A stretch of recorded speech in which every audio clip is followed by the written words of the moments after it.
வரமத்துல்லாஹி வபரகாத்துஹு. ஸ்டூடெண்ட்ஸ், இந்த முக்கியமா எனக்கு ஆன்லைன் கிளாஸ் செய்யற ஐடியா எல்லாம் இல்லை. சரியா இருந்தாலும் இப்ப 2-3 நாள் உங்களோட கிளாஸஸ் கேன்சல் ஆனதால அங்கதான் யோசிச்சேன். முக்கியமா நம்ம ஆன்லைன் கிளாஸ் போட்டு உனக்கு டேர்ம் டெஸ்ட்டுக்காவது ஏதாவது ஒரு ஹெல்ப் ஒன்று சப்போர்ட் ஒன்று பண்ணணும்ன்றதுக்காக தான் இந்த ஆப்ஷன். ரைட். ஸோ ஏற்கனவே இது ரெக்கார்டிங்ல தான் இருக்குது. சரியா, ரெக்கார்டிங்ல தான் இருக்குது. யாருக்காச்சும் இது மிஸ் ஆயிட்டு அப்படின்னு சொன்னா இஷ்யூ இல்லாம நாங்க இன்ஷா அல்லாஹ் உங்களுக்கு ரெக்கார்டிங் அனுப்பி வைக்கிறேன். ரைட். ஸோ ரெக்கார்டிங் அனுப்பி வைக்கிறேன். அடுத்த இன்னொரு விஷயம் ஏலியாவே சொல்லிக்கிறேன். இது இந்த ப்ரோ பேக்கேஜ் இல்ல, 40 மினிட்ஸுக்குள்ள தான். சரியா. ஸோ 40 மினிட்ஸ்ல மேபி கேன்சல் ஆனா நாங்க திருப்பி ஒரு வாட்டி திருப்பி ரீகனெக்ட் பண்ணிக்கொள்வோம். சரியா. நான் பேசுறது உங்களுக்கு தெளிவா கேட்கறதா இருந்தா கொஞ்சம் ஹேண்ட் ரைஸ் பண்ணிக்கொள்ளுங்களேன்.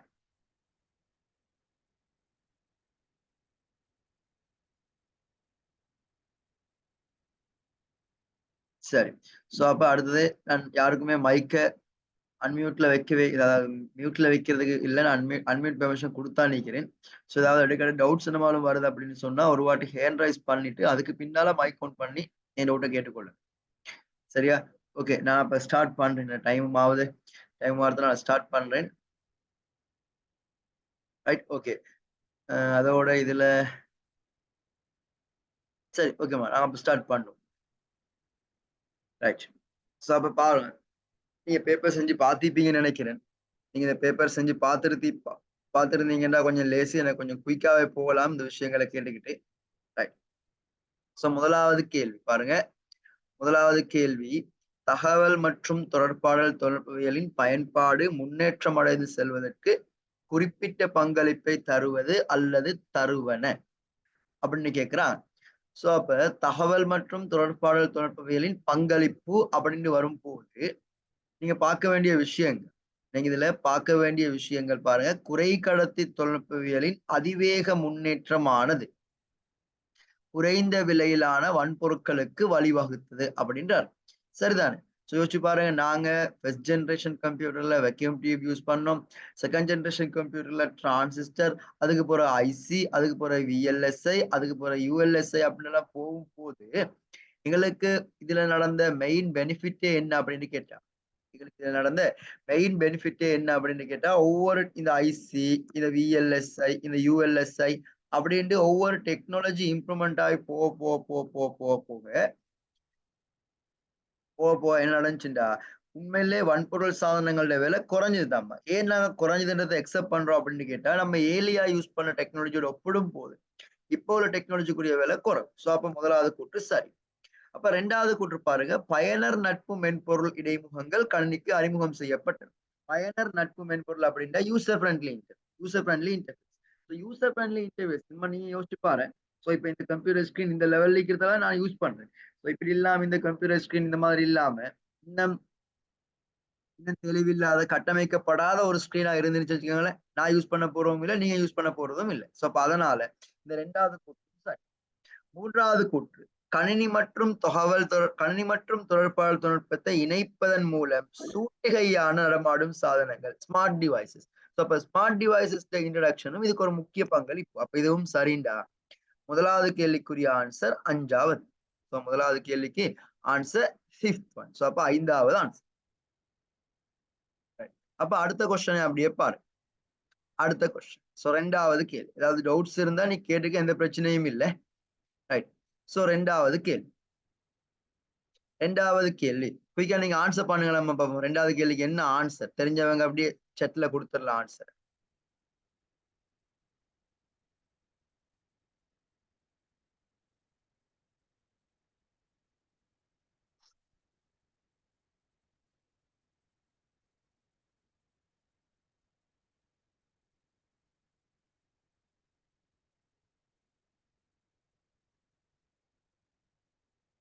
ரைட்.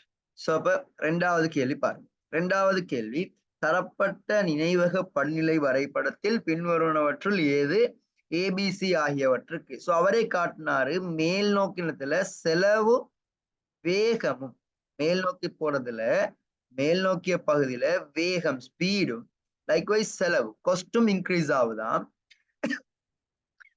கீழே வாரதுல கீழ் நோக்கியத்துல பருமனும் கொள்ளளவும் அதிகரிக்குதான். சோ அப்ப இந்த மாதிரி ஒரு ஹையரார்கி டயக்ராம் வந்தாலே நீங்க தெளிவா ஞாபகம் வச்சுக்கலாம். கொள்ளளவு அதிகரிக்குதுன்னு பார்த்தாலே அங்க ஆன்சர் வர வேண்டியது காந்த நாடா தான். அதே மாதிரி ஏ. சோ அப்ப லாஸ்ட் ஆன்சர் வர வேண்டியது காந்த நாடா. அதே மாதிரி இங்க மேல ஏக்குரிய பகுதி எடுத்துக்கிட்டா அது பதியா இருக்கணும், ரெஜிஸ்டரா இருக்கணும். சோ அப்ப அது மேல இருக்கிறது ரெஜிஸ்டருக்குரிய பிளேஸும் கீழ் இருக்கிறது காந்த நாடாக்குரிய பிளேஸாகவும் இருக்கு. அப்ப இந்த ரெண்டு ஐடியாவை முதல்ல எடுத்துக்கிட்டு ஆன்சரை பாருங்க. ஸோ அப்படி பார்த்தாலே முதல் ஆன்சர் வரையிலாது.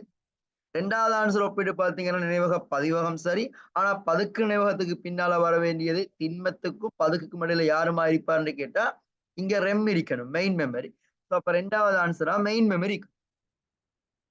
மூணாவது ஆன்சர்ல சிக்கு ஒன்பட்டு காந்த நாடா. சோ அந்த ஆன்சர் படி பார்த்தா இதுக்கு சரியான ஆன்சர் நான்காவது.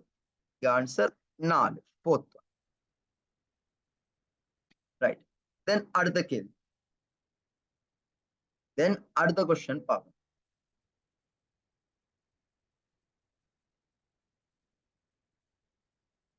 அடுத்த கேள்வி பாருங்க. பின்வரும் கணினி தேக்க சாதனங்களை கருதுக. பின்வரும் கணினி தேக்க சாதனங்களை கருதுக. இந்த கணினி தேக்க சாதனங்கள் பின்வரும் சவுண்ட் தெளிவா கேக்குதா? ரைட். பின்வரும் கணினி தேக்க சாதனங்களை கருதுக. அதுல போய் பாருங்கம்மா என்ன கேட்கிறாருண்டா, பின்வரும் கணினி தேக்க சாதனங்கள்ல இந்த மாதிரி கொஸ்டின் வந்தது அப்படின்னா நீங்க முதலாவது என்ன செய்யுங்க, இதுல போய் பாருங்க. கம்ப்யூட்டர் மெமரியை நாங்க ரெண்டா டிவைட்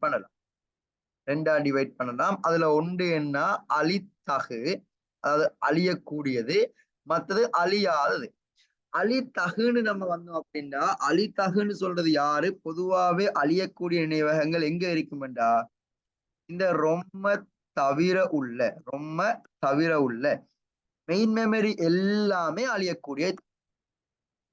ரொம்ப தவிர இருக்கிற எல்லா மெயின் மெமரியுமே அழிஞ்சு போகக்கூடியதான். அப்ப அதே மாதிரி அழியாது அப்படின்னு கேட்டா அழியாம இருக்கிறது அழித்தகா யார் யாரு வரும்டா இந்த ரொம்மோட எங்களுக்குள்ள எல்லா செகண்டரி டிவைசஸும் அழியாம தான்.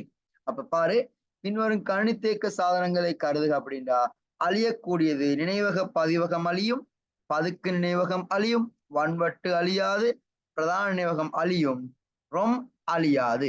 So answer A B D. Answer number 3.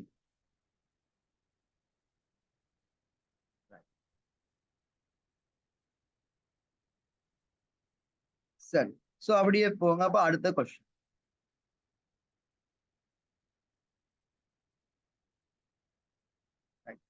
அடுத்த கொஸ்டின் பாருங்க. இன்னும் இன்னும் இந்த இன்னமும் பேப்பர் எதுக்குள்ள இருக்குதுன்னு கேட்டா இன்னமும் இருக்கிறது இந்த கம்ப்யூட்டர் ஹிஸ்டரியில கம்ப்யூட்டர் மெயின் மெமரி சம்பந்தமாகவும் கம்ப்யூட்டர் மெமரி டிவைஸ் சம்பந்தமாகவும் நம்ம ஹார்ட்வேர்ஸ் பத்தி படிச்சோமே. இன்னும் அந்த ஹார்ட்வேர்ஸ் பத்தினதுக்குள்ளதான் இந்த கேள்வி இருக்குது. ஸோ இன்னமும் அந்த ஹார்ட்வேர்ஸ் அடிப்படையாக கொண்டு ஹார்ட்வேர்ஸ் வச்சுதான் கேள்வி இருக்குது.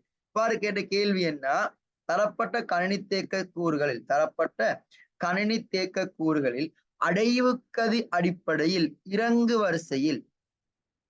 வரிசைண்டா என்ன? இறங்கு வரிசைன்றது அடைவு கதி ஸ்பீடா இருக்கிறதுல இருந்து அடைவு கதி குறையிற வரைக்கும் போகணும். அப்ப அடைவு கதி கூட்டணத்துல இருந்து அடைவு கதி குறைஞ்சது. சோ இப்படியான சிச்சுவேஷன்ல ஒரு நாளும் நீங்க இப்படி யோசிக்காதீங்க. அடைவு கதி கூடியதுல இருந்து அடைவு கதி குறைந்த வரைக்கும் டைம் நீங்க இப்படி யோசிக்காதீங்கம்மா. பதுக்கு நினைவகம் தான் முதலாவது வரணும் அந்த அடிப்படையில தயவு செஞ்சு யோசிக்க வேணும். ஏன் தெரியுமா அந்த அடிப்படையில யோசிக்க வேணாம் அப்படின்றேன். நீங்க அப்படி எடுத்தீங்கன்னா ஆன்சர் பிழையா போறதுக்கு கூட சான்ஸ் இருக்கிறேன். ஏன்டா இதுக்கு மேல செஞ்சு தானே கேள்வி, இதுக்கு மேல செஞ்ச கேள்வி யோசிச்சு பாருங்களேன். எக்ஸாமினர் ஒருவேளை இந்த நாளையும் வச்சு கேள்வி கேட்டாருண்டா, எக்ஸாமினர் ஒருவேளை இந்த நாளையும் அடிப்படையா வச்சு கேள்வி கேட்டாருண்டா மாட்டிப்போமா இல்லையா? அப்ப அதனால ஒரு நாளும் மைண்ட்ல போய் பிக்ஸ் பண்ணிக்கிறல்ல. இந்த மாதிரியான கொஸ்டின் வந்தா எப்பயுமே பதுக்கு நினைவகமோ பதிதான் முதலாக இருக்கணும்னு இல்லை. ஒவ்வொரு கொஸ்டினா ஆராய்ங்க. சோ பதுக்கு நினைவகத்துக்கு பின்னால அடைவு கதி பிரதான நினைவகத்துக்கு குறைவு சரி, அதுக்கு பின்னால வன்வட்டுக்கு சரி. ஆனா இங்க பிழையாறு நினைவக பதிவகம் குறைவா வரையலாது. வன்வட்டுக்கு பின்னால மெயின் மெமரி வரையலாது. வன்வட்டுக்கு பின்னால மெயின் மெமரி வராது. நினைவக பதிவகம், பதுக்கு நினைவகம், பிரதான நினைவகம், வன்வட்டு. சோ இதான் இருக்கிறதுல சரியான ஆர்டர். இப்படி கட்டாயம் இந்த மாதிரி கொஸ்டின் வந்தா 5 கொஸ்டினையுமே ஒரு வாட்டி 5 ஆன்சரையுமே ஒரு வாட்டி தெளிவா பாருங்க. 5 விடையுமே தெளிவா பார்த்துட்டு அதுக்கு பின்னால விட பிழைக்குது அப்படின்னா தான் நீங்க யோசிக்கணும். ஓகே, இப்ப பாருங்க 5வது கேள்வி. தேக்கி வைத்த செய்நிரல் எண்ண கருவை முதலில் முன்மொழிந்தவர் யார்? தேக்கி வைத்த செய்நிரல் எண்ண கரு அப்படின்ற அர்த்தம் இங்கிலீஷ்ல stored program concept. So stored program concept முதல்ல முன்மொழிஞ்சது யாரு அப்படின்றா இதுக்குரிய ஆன்சர் நமக்கு நல்லாவே தெரியும். யார் ஆன்சர்? Zone one Neumann. சரி, ஒருவேளை அந்த ஆன்சர் எங்களுக்கு தெரியா அப்படின்டா நம்ம பேலன்ஸ் ஆகிக்கிற 5 பேரையும் கொஞ்சம் பார்த்துட்டு வந்துடும். இங்க பாரு, இதுல பேலன்ஸா உள்ள 5 ஆன்சரும் பாத்தீங்கன்னா ஏற்கனவே இந்த பேரும் உங்களுக்கு நான் சொல்லி தந்திருக்கிறேன். அடாகஸ்டா லவ்லேஸ். இவங்க யாரு? இவங்க தான் முதலாவது கணினி செய்நிரலாளர், புரோகிராமர். சார்ல்ஸ் பபேஜ் யாரு? கணினியின் தந்தை. இவர் ஆன்சரா வரக்கூடிய பிளேசஸ் ஐபிஓ பத்தி கேட்டா இவர் ஆன்சரா வரலாம். அதே டைம்ல கணினியின் மத்த 2 தேக்க சாதனங்கள் யாருமா? மத்த 2 தேக்க சாதனம் நீங்கன்னா மத்த 2 சாதனங்கள் என்ன? அனலிட்டிக்கல் என்ஜினும் அதே மாதிரி டிஃபரன்ஸ் என்ஜின். இதை பத்தி கேட்டா சார்ல்ஸ் பபேஜ் ஆன்சரா வரலாம். ஹோவர்ட் ஐக்கன் எங்க ஆன்சரா வருவார்னா அவர் தான் மார்க் 1 கண்டுபிடித்தவர். சோ அங்கதான் Howard Aiken answer. Likewise Charles Babbage எங்க ஆன்சரா வரலாம்னா கூட்டல் பொறி. சார்ல்ஸ் பபேஜ் ஆன்சர் கூட்டல் பொறி. சோ இப்படி உங்களுக்கு விட நீங்க 1 நியூமர் தெரியாட்டி கூட சொல்லுமா முஷ்பா?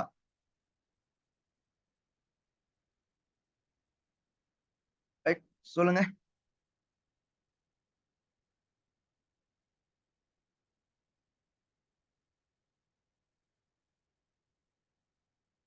யாருக்காச்சும் டவுட்ஸ் இருக்குது அப்படின்னா நீங்க ஹேண்ட் ரைஸ் பண்ணிட்டு மைக் ஆன் பண்ணி கதைங்க, பிரச்சனை இல்லை.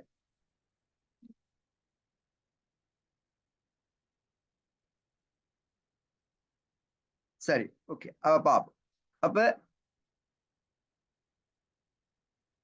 ஹேமன் ஹெலரித் ஹேமன் ஹெலரித் இதுல வருவாரு.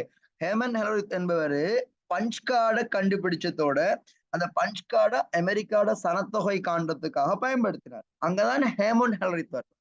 சோ மத்த இடத்துல ஹேமன் ஹெலரித் பத்தி எழுதுறல்ல.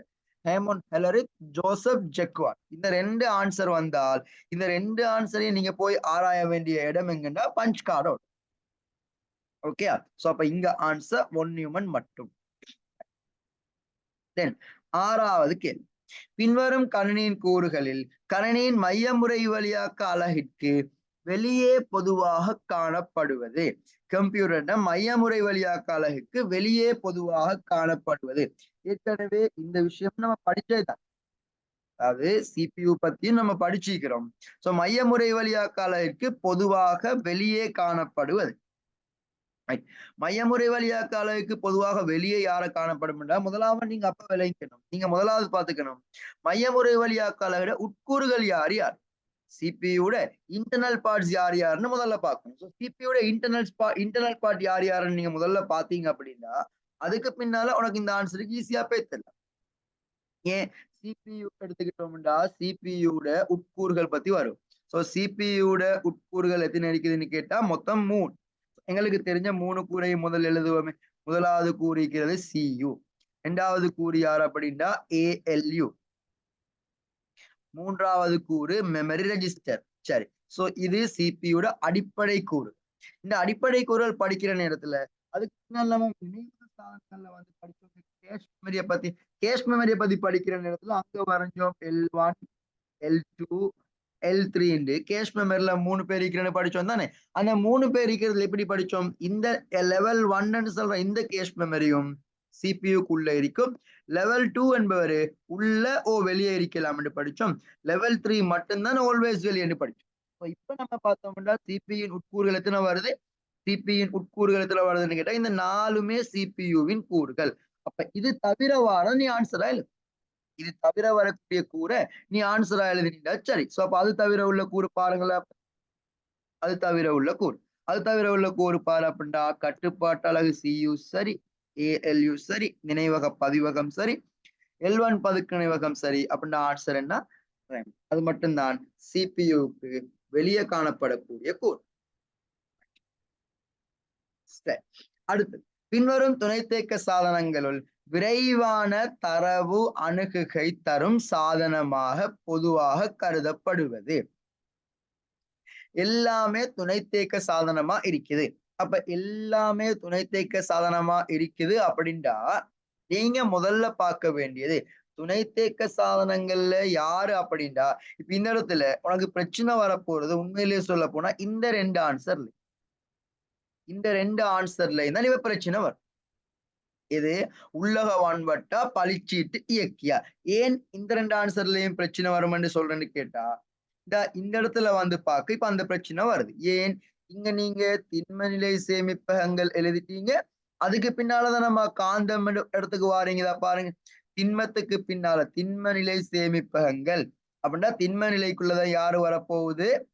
திண்ம நிலைக்குள்ளதான் யாரு வரப்போகுதுன்னா மெமரி கார்டு, பென் டிரைவ், அதே போல மத்தது என்ன பிளாஷ் டிரைவ் இதெல்லாம் வரப்போறது திண்மத்துக்கு. அப்ப நீங்க திண்மத்தை எழுதி போட்டு தான் காந்தத்துக்குள்ள வாரீங்க. சோ திண்மத்துக்கு பின்னாலதான் காந்தம் வாரீங்க. அப்படி காந்தம் வாரீங்கடா பென் டிரைவுக்கு பின்னாலதான் யாரு வந்திருக்கணும்? காந்த வன்வட்டு. சோ வன்வட்டு வந்திருக்கணும். சரி, இப்ப இந்த கொஸ்டின் படி பாத்தீங்கன்னா இந்த இடத்துல இருக்கிற ஐடியா படி இந்த கேள்வியோட ஐடியா படி நீங்க ஆன்சருக்கு எடுத்தீங்கன்னா நீங்க எழுதிக்க வேண்டிய ஆன்சர் என்ன?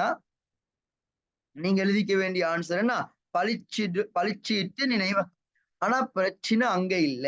இவர் இத வெறும் வன்வட்டுன்னு தரல. இவர் தாரது உள்ளக வன்வட்டு, இன்டர்னல் ஹார்ட். தெளிவா ஞாபகம் வச்சுக்க. உள்ளக வன்வட்டு பொதுவா வன்வட்டு யூஸ் பண்றதை விட உள்ளக வன்வட்டு யூஸ் பண்ண நேரம் அதுக்கு பெருமதி அதிகம். அதனால அந்த உள்ளகன்ற ஒரு வேர்ட்னால இங்க மிச்சம் பொருத்தமான ஆன்சர் என்ன அப்படின்றால் மூன்றாவது ஆன்சர் உள்ளக வன்வட்டு. ஓகே, சோ கவனம். இல்ல வெறும் வன்வட்டு போட்டிருந்தா நாலாவது ஆன்சருக்கு அடிச்சுப்போம். வெறும் வன்வட்டு போட்டிருந்தா நாலாவது ஆன்சருக்கு போட்டிப்போம். அவர் உள்ளகன்ற வேர்டை யூஸ் பண்ணதுனால இந்த ஆன்சர் மூன்றாவது. அடுத்தது பின்வரும் கூற்றுக்களுள் உண்மையானது எது? முதலாம் தலைமுறை கணினிகள் திரிதடயங்களை பயன்படுத்தி உருவாக்கப்பட்டவை. இதுவும் நம்ம படிச்ச பாடம். கணினியும் அதன் தலைமுறைகளும் அப்படின்னு தலை. சோ கணினியும் அதன் தலைமுறைகளும் அடிப்படையில பார்த்தோம்னா computer generations. So computer generations எத்தனை இருக்குது? இந்த கம்ப்யூட்டர் ஜெனரேஷன்ஸ் எடுத்தா கம்ப்யூட்டர் ஜெனரேஷன்ஸ் 3. கம்ப்யூட்டர் ஜெனரேஷன் ஏற்கனவே படிச்சதுல கம்ப்யூட்டர் ஜெனரேஷன் எத்தனைமா 3 ஜெனரேஷன் இருக்குது. 5 தலைமுறைகள் இருக்குது. கணினி தலைமுறைகள் 5. சோ இப்ப அந்த 5 தலைமுறைகளை பத்தி அவர் கேட்கிறாரு. சோ 5 தலைமுறைகள் பாருங்க.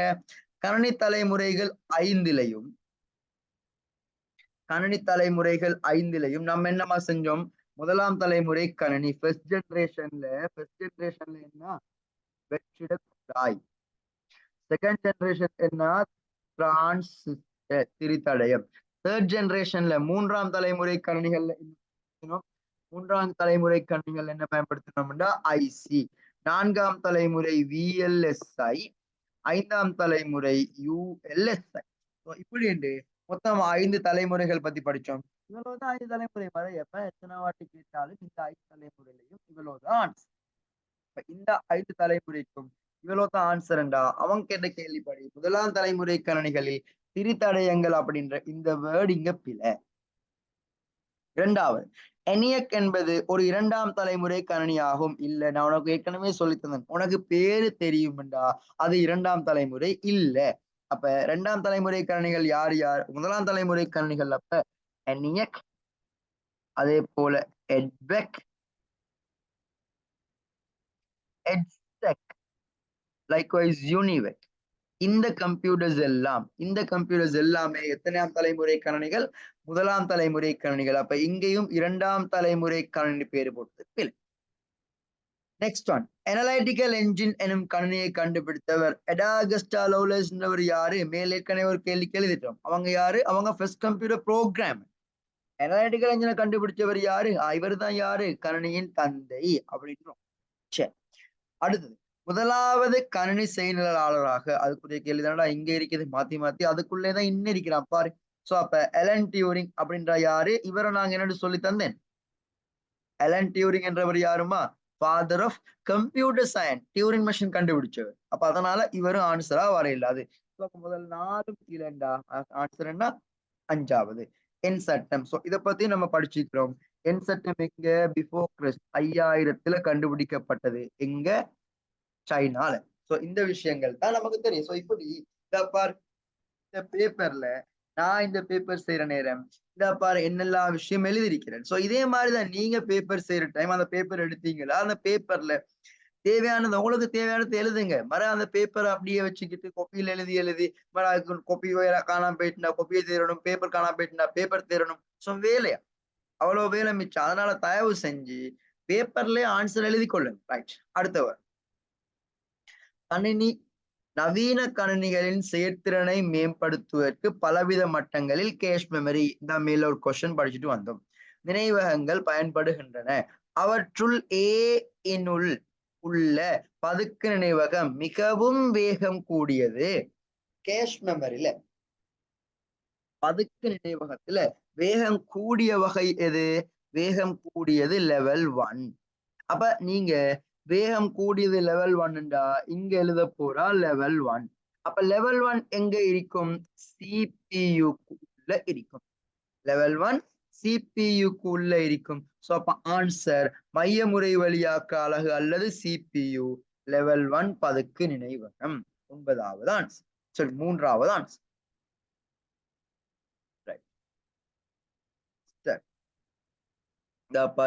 இன்னமும் முடியல. இன்னமும் அந்த கம்ப்யூட்டர் ஹிஸ்டரி கொஸ்டினுக்குள்ளதான் சுத்தி சுத்தி சுத்திக்கிறான். அடுத்த சார்ல்ஸ் பபேஜ் கணினியின் தந்தை என சிலரால் கருதப்படுகிறார். ஏனெனில் ஏன் அவர் கணினியின் தந்தை அப்படின்றோம்? எட்வர்க்கையும் அனலைட்டிக்கல் என்ஜினையும் டிஃபரன்ஸ் என்ஜினையும் கண்டுபிடிச்சதாலயா? இல்ல, தெளிவா ஞாபகம் வச்சுக்கோ. சாதனம் கண்டுபிடிச்சதுனால அவர் நான் கணினியின் தந்தைன்னு சொல்லணுமா இருந்தா யாரோ ஒரு சைனாக்காரன் தான் சொல்லிக்கணும். இல்ல, அங்கதானே முதலாவது கம்ப்யூட்டிங் டிவைஸ் இருக்குது. குட். சோ அப்ப ஆன்சர் என்ன? இங்க நவீன கணினிகளில் பயன்படுத்தப்படும் உள்ளீடு, செயல்முறை மற்றும் வருவிளைவு இந்த காரணத்தாலதான். பேலன்ஸையும் பார்த்துட்டு வருவோமே. பஸ்கலை கண்டுபிடிச்சவர் யாரு? பஸ்கலை கண்டுபிடிச்சது பிளேஸ் பஸ்கல். மீள் செயல்படுத்தக்கூடிய முதலாவது இடத்துல கணிக்கும் இயந்திரம் என்ன? மீள் செயல்படுத்தக்கூடிய முதலாவது கணிக்கும் இயந்திரம் என்று கேட்டா அதுக்கு பேருதான் எட்வெக். அதுதான் எட்வெக். இதை கண்டுபிடிச்சது யாரு? One Neumann. சரி, ஐபிஎம் நிறுவனத்தின் முதலாவது தன்னப்பர் கணினி உருவாக்குவதில் ஐபிஎம் நிறுவனத்துக்கும் இருக்கும் சம்பந்தமே இல்லை. ரைட், அடுத்தது முதலாவது இலத்திரனியல் இலக்க முறை கணினி ENIAC கண்டுபிடிச்சது யாருமா? ENIAC கண்டுபிடிச்சது பிரஸ்பர்கரும் அதே டைம்ல ஜான் மோஸ்லியும். So Presper Eckert, John Mauchly. அப்ப இவருக்குள்ள ஒரே ஒரு ஆன்சர் 4வது மட்டும். அடுத்து தரவுகளை கைமுறையில் முறை வழியாக்கத்துக்கு உட்படுவதில் உள்ள குறைபாடு அல்லாதது எது? எது இங்க குறைபாடு இல்லைன்னு கேட்கிறாரு. எது குறைபாடு இல்ல? குறைபாடு அல்லாதது எது? கேள்வி தெளிவா இருக்கணும். ஏன்னா பொதுவாகவே கைமுறை முறை வழியாக்கத்துல குறைபாடுகள் தான் அதிகம். அந்த காரணத்தாலதான் இவன் என்ன கேட்கிறான்? குறைபாடு அல்லாததுன்னு கேட்கிறான். சரிப்பா, முறை வழியாக்கத்திற்கு அதிக நேரம் தேவைப்படுகின்றமே ஒரு குறைபாடு, பாதுகாப்பின்மை ஒரு குறைபாடு, அதிக செலவு ஒரு குறைபாடு, மனித மூளையில நீங்க திங்க் பண்ணக்கூடிய அளவு ஒரு வரையறை என்பது ஒரு குறைபாடு. அப்ப மின் துண்டிப்பும் போதும் தரவினை தகவலாக முறை வழியாக்கலாம் அப்படின்றது இங்க என்ன அப்படின்றா கைமுறை முறை வழியாக்கத்துல ஒரு நன்மை. அப்ப கைமுறை முறை வழியாக்கத்துல நன்மை தான் இதுண்டா. அப்ப இங்க பொருத்தமான ஆன்சர் என்ன? 3வது ஆன்சர். மேனுவல்ல உள்ள ஒரு நன்மை. சரி, அடுத்தது பின்வருவனவற்றுள் கணினியின் அடிப்படை கூறு அல்லாதது. இதெல்லாம் ஒரு கேள்வி எக்ஸாம்ல கேட்கிறான் பாரு. கணினியின் அடிப்படை கூறுகள் என்னென்ன? கணினியின் அடிப்படை கூறுகள் என்னென்ன அப்படின்னா கணினியின் அடிப்படை கூறுகள் 4. என்ன 4ம்? வன்பொருள், மென்பொருள், உயிர்பொருள், நிலைப்பொருள். சோ வன்பொருள், மென்பொருள், உயிர்பொருள், நிலைப்பொருள் என்றா அடிப்படை கூறா வர இயலாத ஆள் யாரு? மின்சாரம், கரண்ட். சரி, ஓகே. அப்ப அதுவும் சரி. அடுத்த விஷயம், அச்சிடப்பட்ட வன்பிரதியில் உள்ள எழுத்துருக்களை கணினியில் மாற்றம் செய்யக்கூடியவாறான மென்பிரதியாக உள்ளீடு செய்யும் அரை தானியக்க அல்லது தானியக்க கருவி. கேள்வி, அச்சிடக்கூடியவாறான, அதாவது அச்சிடப்பட்ட வன்பிரதியில் உள்ள எழுத்துக்களை கணினியில், இதான் முக்கியம், மாற்றம் செய்யக்கூடியவாறு. சோ விசைப்பலகை டைப் பண்ண மட்டும்தான் பயன்படும். காந்தப்பட்டி வாசிப்பான் இங்க யூஸ் பண்றல்ல. OMR யூஸ் பண்றது MCQ திருத்தறதுக்கு. MICR யூஸ் பண்றது காசோலை செக்கு. சோ அப்ப யார் ஆன்சர்? OCR. OCRல தான் என்ன செய்வோம்? பதிப்பிக்கக்கூடிய விதத்தில் அச்சுப்பிரதி எடுப்பதற்கு நாங்க பயன்படுத்த போறவருக்கு தான் பேரு OCR. ரைட், சரியா? அப்ப ரைட். அடுத்து, தரவினை உள்ளீடு செய்யும் முறை அல்லாதது பின்வருவனவற்றுள் எது? தரவு உள்ளீடு செய்யறதுக்கான முறைகள் 4 இருக்கு. என்ன அந்த 4? ஒன்று நேரடி. நேரடிக்கான அடுத்த ஒப்போசிட் பதம் என்னண்டா தொலைவிலான. நேரடிண்டா கிட்ட இருக்கிற மாதிரி யோசிச்சுக்கோ. நேரடிண்டா இங்கிலீஷ்ல டிரெக்ட். சோ தொலைவிலான இங்கிலீஷ்ல ரிமோட். சோ அப்ப நேரடிக்கு ஒப்போசிட் தொலைவிலான. தொடர் அராண்டா ஒன்லைன், தொடர் அருண்டா ஆஃப்லைன். சோ அப்போ ஒன்லைன், ஆஃப்லைன் ஆன்சர். இந்த 4 தான் உள்ளீடு முறைகள். நேரடி, தொலைவிலான, தொடர் அரா, தொடர் அரு. சோ அப்ப ஆன்சர் நேரடி அல்லாது. அதான் நீங்க ஆன்சர்.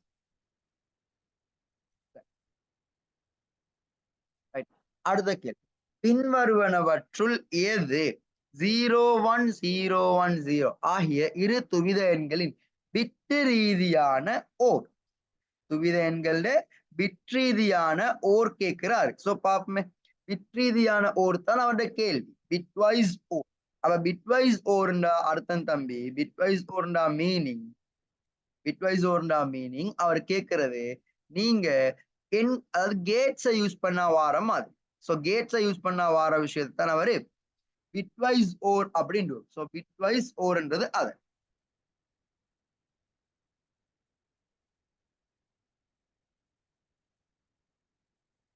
சரி, சோ பாப்போமே, பிட்வைஸ் ஓர். அவன் பிட்வைஸ் ஓர்ல இப்ப நாங்க பார்க்க போறது பிட்வைஸ் ஓர். கேட்ட கேள்வி என்னன்னா, good, second answer. Right, bitwise ஓர்ண்டா இந்த இங்க இருக்கிற 010100 010100வையும் அதே டைம்ல அடுத்தது யார என்ன செய்யணும்? 100101 100101 இந்த 2 பேருக்கும் நீங்க யூஸ் பண்ண போறீங்க பிட்வைஸ் ஓர். பிட்வைஸ் ஓர்ண்டா ஓ கேட் மாதிரி. ஓ கேட்ல என்ன நடக்கும்? ஓ கேட்ல நடக்கிற விஷயம், உள்ளீடுகள் ஏதாவது ஒரு ஒன்று இருந்தாலும் ஆன்சர் உண்டு. அப்ப இது உண்டு, இதுவும் உண்டு, இது 0, இது உண்டு, இது 0, இது உண்டு. அப்ப ஆன்சர் 110101. சோ 110101 அப்படின்னா இங்க பொருத்தமான ஆன்சர் யாரு? இதுல பொருத்தமான ஆன்சர் இரண்டாவது. அதான் இங்க ஆன்சர். சரி, இருந்தாலும் என்ன தெரியுமா செய்யறேன், நான் பேலன்ஸ் கேள்விக்கு பேலன்ஸ் இனிமேல் கேட்டா அப்படின்றதுக்காக ஒருவேளை எக்ஸாமினர் இதுக்கு எக்ஸோர் எக்ஸோர் எக்ஸோர்ண்டா என்ன வரணும்? எக்ஸோர்ண்டா அர்த்தம் ஒரே மாதிரியா இருந்தா 0, வித்தியாசமா இருந்தா உண்டு. அதுதான் பேரு எக்ஸோர். சோ அப்ப இங்க ஆன்சர் இதுக்கு ஒன்று வரும், இதுக்கு ஒன்று வரும், இது 0, இது 0, இதுவும் 0, இது உண்டு. இது எக்ஸோர் கேட்டா. இதுவே உனக்கிட்ட எக்ஸாமினர் இதுவே எக்ஸாமினர் உனக்கிட்ட எக்ஸோர் கேட்காம எண்ட் கேட்டா, எண்ட் கேட்டா என்ன செய்யும்? எண்டுண்டா எப்படி ஓர்ல ஒரு ஒன்று இருந்தாலும் ஒன்று வந்துச்சோ அதே மாதிரி எண்ட்ல ஒரு பூஜ்ஜியம் இருந்தாலும் பூஜ்ஜியம் வரும். சோ ஒரு பூஜ்ஜியம் இருந்தாலும் பூஜ்ஜியம். நான் பார்த்துட்டு இருக்கிற ஆன்சர் யாருக்குண்டா இங்க பாப்போமே. அப்ப என் என் போட்டா என்ன வரும்? என் கேட் போட்டீங்கன்ற ஆன்சர் அப்ப 0 0 0 1 0 இவ்வளவுதாம்மா ஐடி. இப்படி ஒவ்வொன்றிலையும் உங்களுக்கு இது எது கிட்ட இருக்காது நீங்க மெயினா யோசிக்கணும். ஃபைனல் எங்களோட எக்ஸாம் பேப்பர்ஸை பொறுத்த மட்டும் எங்களோட பேப்பர் பொறுத்த மட்டும் உண்மையிலேயே நாங்க பேப்பர் எடுக்கிறது இதுக்கு முந்தியும் சொன்ன மாதிரி நீங்க மார்க்ஸ் எடுக்கணும்ன்றதுக்கு ஆத்தான். நீங்க இதை மட்டும் பாத்தீங்கன்னா சரி துவித ரீதியாக துவித எண்களை பிட் ரீதியாக என்ன கேட்கிறான் அதை மட்டும் பாரு. சரி, அடுத்தது -45 8 பிட் 2 நிரப்பியாக வகை குறிப்பது பின்வருவனவற்றுள் எது? 8 பிட் 2 நிரப்பியாக வகை குறிப்பது பின்வருவனவற்றுள் எது என்ற கேள்வி. -45. சரி பாப்போமே. -45 -45 முதலாவது வேலை நீங்க என்ன செய்யணும்? முதலாவது வேலை 45 பைனரியா மாத்தணும். 45 பைனரியா மாத்துறதுக்கு என்ன செய்யுங்க? 2ஆல பிரிங்க. 2ஆல பிரிச்சா ஆன்சர் என்ன? 22 ஒன்று மிச்சம். திருப்பி அதையும் 2ஆல பிரிப்போம். அதை 2ஆல பிரிச்சா 11 0 மிச்சம். அதையும் 2ஆல பிரிக்கிறேன். அதை 2ஆல பிரிச்சா 5 1 மிச்சம். அதையும் 2ஆல பிரிக்க 2 1 மிச்சம். அதை 2ஆல பிரிச்சா 0 சாரி 1 0 மிச்சம். அப்படின்னா உங்களுக்கு வரப்போற ஆன்சர் என்ன? 45. சோ முதல்ல எழுதுவோம் 45. அதுக்கு ஆன்சர் என்ன வரும்டா? 101101 வரும். அது எப்படின்னா 45 உண்மையில சொல்ல போனா 32 13. சோ அதான் ஆன்சர். சரி, இங்க நீ கவுண்ட் பண்ணி பார்த்தீங்கன்னா இங்க இருக்கிறது மொத்தம் எத்தனை பிட் என்றால் இங்க இருக்கிறது 1 2 6 பிட். இப்ப நீங்க அடுத்த கட்டம் அப்ப என்ன செய்யணும்? இந்த 6 பிட் 8 பிட்ல எழுதணும். சோ அப்ப 8 பிட் 0 0 1 0 1 1 0 1 முதல்ல 8 பிட்ல எழுதுறீங்க. 8 பிட்ல எழுதிடும் அப்படின்னா அடுத்த கட்டம். சோ அப்ப 8 பிட்ல எழுதிட்டீங்கன்னா அடுத்த கட்டம் என்ன செய்யுங்க? இதுக்குரிய ஒன்ஸ் கம்ப்ளிமெண்ட் எழுதுங்க. இதுல ஒன்ஸ் கம்ப்ளிமெண்ட் என்ன வரும்? 0 1 மாத்தணும், 1 0 மாத்தணும். அப்ப 1 1 0 1 0 0 1 0. லாஸ்டா இப்ப ஒரு டூஸ் கம்ப்ளிமெண்ட் உங்ககிட்ட கேட்டாருண்டா நீங்க செய்ய வேண்டிய வேலை +1 எட் பண்றது. அப்ப +1 எட் பண்ணினா 0 1 1. சோ பேலன்ஸ் அப்ப யாரும் கேரி வரல. சோ கேரி வரலாத ஆன்சர் என்ன? இவ்வளவுதான். அப்ப ஆன்சர் 1101 0011 1101 0011 அதுக்குரிய ஆன்சர் பாருங்க. அப்ப எத்தனாவது ஆன்சர்?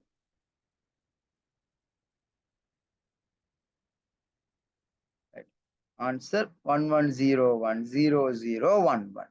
ஓகேயா? அப்ப அடுத்த கேள்வி எனும் இரும எண்ணிற்கு சமவலுவான பதின்ம எண் யாது? இந்த இரும எண்ணுக்கு சமவலுவான பதின்ம எண் என்னமா? இந்த இரும எண்ணுக்கு சமவலுவான பதின்ம எண். சரி பாப். இங்க நீங்க பாத்தீங்கன்னா இதுட ஆன்சர் 1 1 கூட்டணும் 2 தேவையில்ல 2 தேவையில்ல. அப்ப 4 தேவைப்படும். அடுத்தது 8 தேவையில்ல 16 தேவை 32 தேவை. கூட்டுவோம். சோ இவ்வளவுத்தையும் கூட்டினீங்கன்னா ஆன்சர் 16 4 20. அப்ப 52 53. அப்ப இந்த ஆன்சர் இல்ல. சாரி, இந்த ஆன்சர் இல்ல, இந்த ஆன்சரும் இல்ல. சோ அப்ப இல்லாத ஆன்சரை கட் பண்றேன். தேவையில்லையே, இல்லாத ஆன்சர் எடுத்துட்டோம். சரி, இப்ப அடுத்து பார். அப்ப 53 தசம். சோ இங்க இந்த ஆன்சரும் வராது. ஏன்னா இங்க டெசிமல் பாயிண்ட் வெளி கொண்டு இருக்கிறதால அந்த ஆன்சரும் வராது. சரி, அப்ப பேலன்ஸ் ஆன்சருக்கு தேவை 0வும் 1 1 தசமதானத்துக்கு பின்னால. அப்படின்னா தசமானத்துக்கு பின்னாலண்டா எப்படி ஆன்சர்? டெசிமல் பாயிண்ட்டுக்கு பின்னால. டெசிமல் பாயிண்ட்டுக்கு பின்னாலண்டா ஆன்சர் என்னமா வரும்? ஆன்சர் டெசிமல் வேல்யூல எழுது. ஸோ டெசிமல் வேல்யூல எழுதுறீங்கன்னு சொன்னா ஆன்சரை டெசிமல் வேல்யூல எழுதுறீங்க அப்படின்றால் ஆன்சர் 0.5 0.5. அதே டைம்ல அடுத்து ரெண்டாவது ஆன்சரா வரப்போறது 0.25.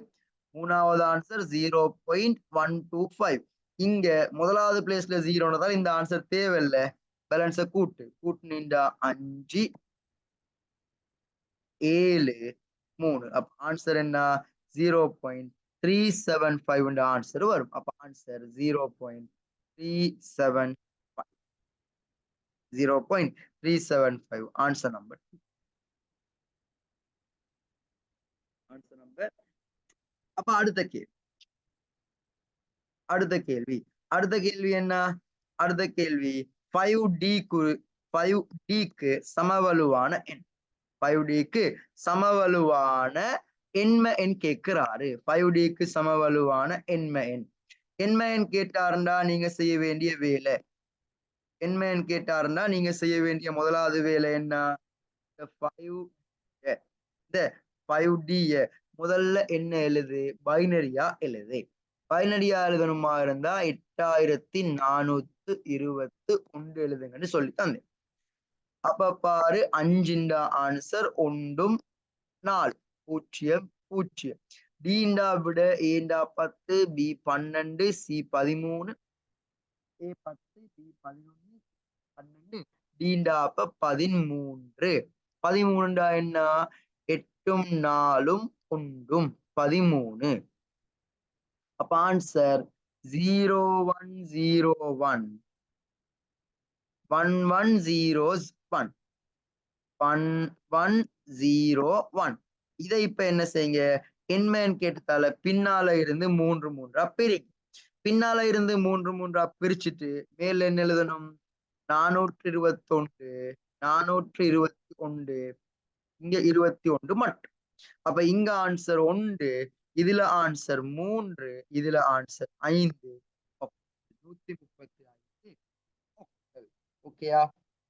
கொஞ்சம் அவசரமா போற மாதிரி இருக்குதுன்னா கேளுங்க. இதெல்லாம் ஸ்கூல்ல நம்ம ஏற்கனவே படிச்சு செஞ்சு பழகி போன கேள்வித்தாலதான் குயிக்கா எழுதிட்டு போறேன். 135. சரியா? ரைட். அடுத்து பின்வரும் கூற்றுக்களை அவதானிக்க. பெரிய தரவுகள் பிக் டேட்டா என்பது அதிகளவாக சேகரிக்கப்பட்ட தரவுகள் ஆகும். சரி. ஏன் பிக் டேட்டான்றது சின்னதா இருக்கிறத நீ படிக்கிற மாதிரிதான். இந்த பாரு இப்ப யோசிச்சு பாரு, எங்களுக்கு எக்ஸாமுக்கு 5 நாள் தான் டைம் இருக்கு.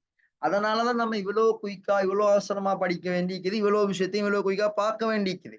இதுவே நம்ம ஏலியாவே இருந்து நிம்மதியா படிச்சுட்டு வந்து ஒவ்வொரு கேள்வியா அப்பப்பே நம்ம படிச்சுட்டு வந்திருந்தோம்டா நமக்கு இந்த பிரச்சனை இருந்திருக்குமா? இருந்திருக்காது. ஏன் இருந்திருக்காது அப்படின்னு ஏன் இருந்திருக்காது? அப்ப அது சின்ன டேட்டா. இப்ப இது பெரிய டேட்டா. இப்ப பெரிய டேட்டா அப்படின்னா அர்த்தம் விளங்குதா? இப்ப கொஞ்சம் கொஞ்சமா இருந்தா சின்ன டேட்டா, அதுவே சிறுக சேர்த்தா பெரிய டேட்டாவா போய்ச்சிரும். விளங்குறா? பெரிய டேட்டாவா போய்த்தா கடைசி கஷ்டம். இந்த கஷ்டத்தை தான் 2வது சொல்றான் பாரு. பெரிய தரவுகளை கையாள்வதில் உள்ள சவால்களாக சேகரித்தல், சேமித்தல், பகுப்பாய்வு, தரவு துல்லியம், தேடுதல், பகிர்வு, வினாவுதல் போன்றவற்றை குறிப்பிடலாம். நீயே யோசிச்சு பாரு. இப்ப உனக்குள்ள கஷ்டம்தான் இது. அப்ப இதுவும் சரி. பெரிய தரவுகளின் பண்புகளாக அதிக கனவளவு, பல்வகைத்தன்மை போன்றவற்றை குறிப்பிடலாம். அதுவும் சரி. அப்ப ஆன்சர் 5வது. ஓகேயா?